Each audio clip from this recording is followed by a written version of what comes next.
and welcome to our 1:45 media availability with Dr. France Córdova. And joining her is who's the director of the National Science Foundation, and joining her is Dr. Roger Wakamoto, the assistant director for the Directorate for Geosciences at NSF. And we do have to stop at 2 o'clock for this media availability. So we will now, I guess, start with opening the floor for questions from reporters in the audience. Let me just go grab the microphones.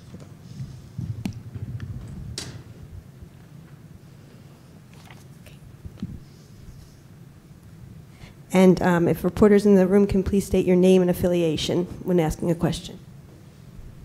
Randy Shostak, reporter with EOS over at AGU. I guess to start off, I'd like to ask a political question about Congress and how NSF is faring with Congress with the concerns about what's been happening with the geoscience funding and the social science funding, as well as what's been happening with NOAA most recently. And I'm wondering if you could comment on relationships with Congress and your concerns about that for funding going forward and support for the geosciences. Well, I'll only comment about NSF. I don't want to comment about other agencies. We would that we had an FY16 budget. We're that close, I understand. So we're getting messages from DC about how close. So we'll see. As you know, there's just continued funding through tomorrow at midnight. But we're all hoping for an omnibus bill any time now. So we have a number of priorities in that bill, and just about all of them have to do with the geosciences.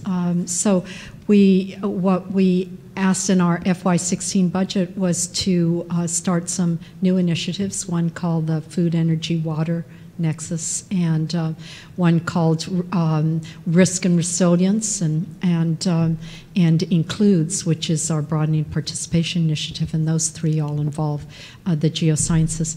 As far as our relationship with the Hill in general, I would say we have a very good relationship. I've made it a very high priority to visit with our elected representatives, including senators and congressmen, frequently, and I've visited with, I think, almost 200 of them by now in the year and a half plus a bit that I've been there. Sometimes in their various caucuses, and most of the time as individuals. And I've always found our elected officials very, very enamored of science and technology and innovation in particular, and very supportive in general.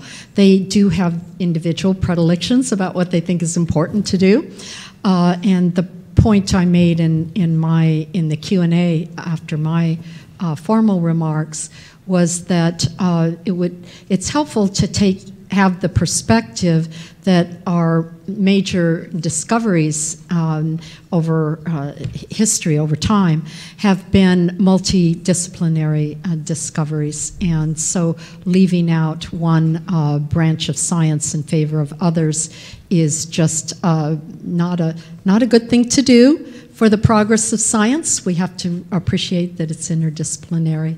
And the other point is that scientists should be setting the priorities for what are the big goals, the big challenges in discovery space. And if that decision about what to prioritize becomes political, then who knows where it will all end. It will be unstable. And certainly not flexible for the disciplines. And we can't raise the next generation of scientists and engineers unless we do have stability and flexibility. Okay, are there any other questions?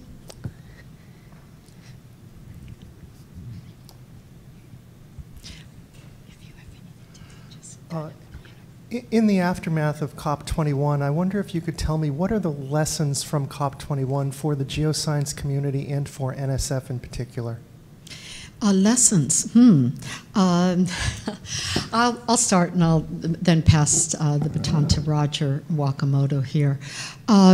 So I think we still, it's so new and it's so unusual that 200 nations all came together to agree on something that, that in itself is, is a remarkable thing, and it means that the world is is keen on understanding what is changing the planet and wants to make an affirmation of what to do about change and what their role is in it. So even whatever you think about details, you have to be impressed with that. That's just remarkable. And so as far as the details, I guess I will turn to our geoscientist here, who supports a lot of change-based research. Yeah, I was very impressed, considering how short a time they had, and it was both developing and developed countries, and each have a different take on the issues of climate change. That I was just really impressed that even though it's not legally binding, that they all unanimously agreed to try to come together and meet again in a few years to sort of mark progress, because it's sort of self-policing of what you're doing. So I came away with just very positive feelings about it. So I think it was a great success, actually. Are there any other questions from? Randy's going to go for the trifecta. Yeah. Thank you. What did they call that in soccer? Triple hat or something like that? Hat trick. Yeah. Jessica Decker, a freelance journalist for Storybench at Northeastern University with Esquire. Might you say a little bit about science journalism, science communications? We have a number of students going into the field, getting ready to graduate, getting ready to work in the field. Some topics that might be very valuable for them to look at and be serving both for public-facing science media and policy? First, I'll say that I actually started out life as a journalist after I graduated from undergraduate with a degree in English. And I went to work for the LA Times newspaper, and it was very hard to be a journalist. So, but there are just so many, wonderful issues to get involved in, and I gave one example in my talk about fracking and how NSF funded probably the first grant, a very early grant in fracking technology, one that was considered too high risk for anybody else to fund. And whoa, it just kind of worked. It looked like it's something that had potential. And so then others jumped in and did prototyping, and then the rest is history. So today we have some fracking issues. And because every technology, or almost every technology, has an upside, and it has a side that you just want to look at really, really carefully. So we see that today with gene editing. We see it with various kinds of nanotechnology, and in the oceans, and some of the nanotech substances that are going there being eaten by fish and so on. And so we fund research going up, coming down, social and behavioral consequences of research. I think this is really meaty stuff for journalists to get into. Aside from that, I have a whole list, which I shared with a lot of students visiting DC from Caltech on Sunday. I gave them a talk on policy and research problems, and I outlined what do I think are the big things that are headed our way in the next year or two in science, and I'd be happy to share that with you or anybody if they want to kind of brush up on the dark universe or whatever.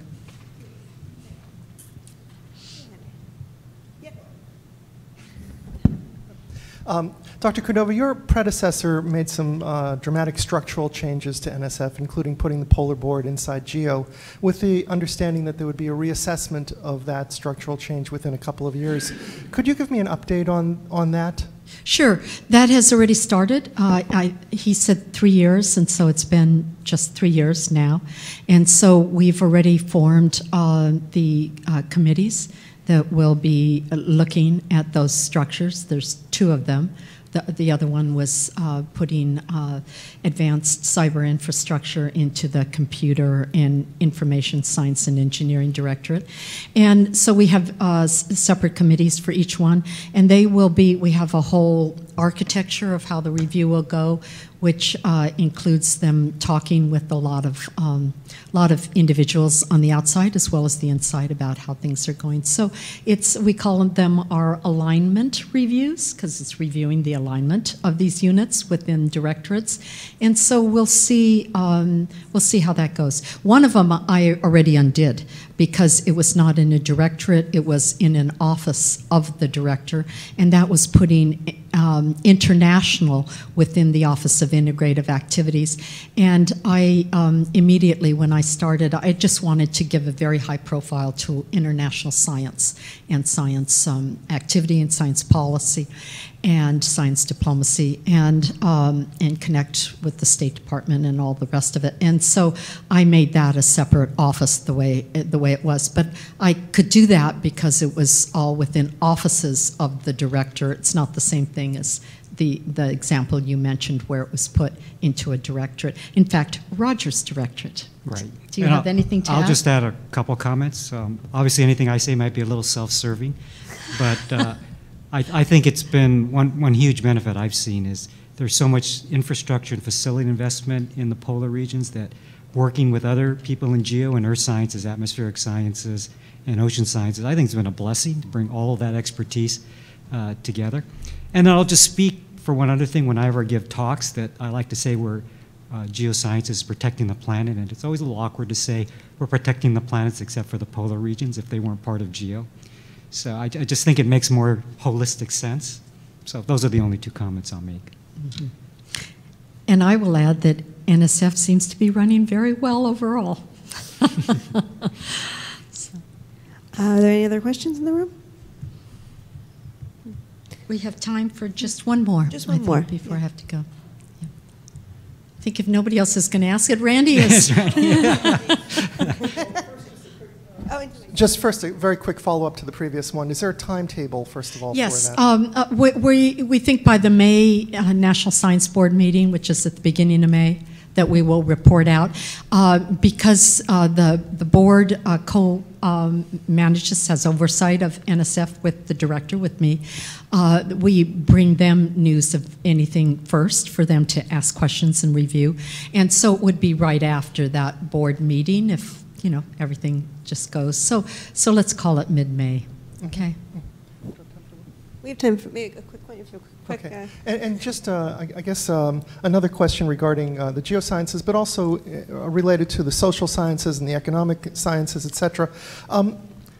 Given the pressure from Congress on the 2 of those, anyway, social sciences and geosciences, can you tell me a little bit about perhaps what your thoughts and visions might be for trying to bring all of those aspects together for the benefit of earth science research? Well, I'm not exactly sure of your question. I gave an example in my talk about on the activity of risk and resilience, how important it is, whatever risks you're talking about, whether it's hurricanes or tornadoes, earthquakes, floods, landslides, to bring the social and behavioral sciences into that discussion and research, because a lot of the challenges that we face are social and human problems to do with being resilient to disaster. We find the same thing, of course, in cybersecurity, that anyone will tell you in the fields that it's a human problem, not just a technical problem, a behavioral problem. So the social and behavioral sciences at NSF work on virtually all of our big initiatives, including this Infuse, this food, water, energy nexus. They have a very, you know, it's all about optimizing and decision making the various trade-offs that you have to make when you have a challenge. And that also is behavioral activity, right? So you can get a lot of scientists in the room that'll tell you if you deplete an aquifer this much that you're going to have a consequence over in the neighboring state or region or something like that, and that the runoff in the next year because of this or that phenomena is not going to be as great. So how are you going to cool your local nuclear power plant, or how are you going to raise the crops of the farmers in the regions? Those are all trade-offs that have to be made. And so the social and behavioral scientists have the skill and the tools to bring people together and to really look at decision-making in a whole new way using the technical data to do that. And, of course, the computer simulations and modeling that are required as well. Yeah, and Randy, I'll just give you one example I like to use is the Joplin tornado, which occurred a few years ago, where the average lead time for warnings is about 13 minutes, kind of on average. And the Joplin tornado was something like 19-minute lead time, yet it was the 7th worst ever in terms of fatalities. And the answer is totally social sciences. People were essentially not reacting to warnings that were out there. And so it's not a physical science problem, it's a social science problem. So we do not address that part, and we're not going to holistically address this really serious problem. Well, thank you. Thank you. Thank you. That concludes our media availability. Our next press event is a press conference at 2:30, Alaska's thawing permafrost, latest results and future projections.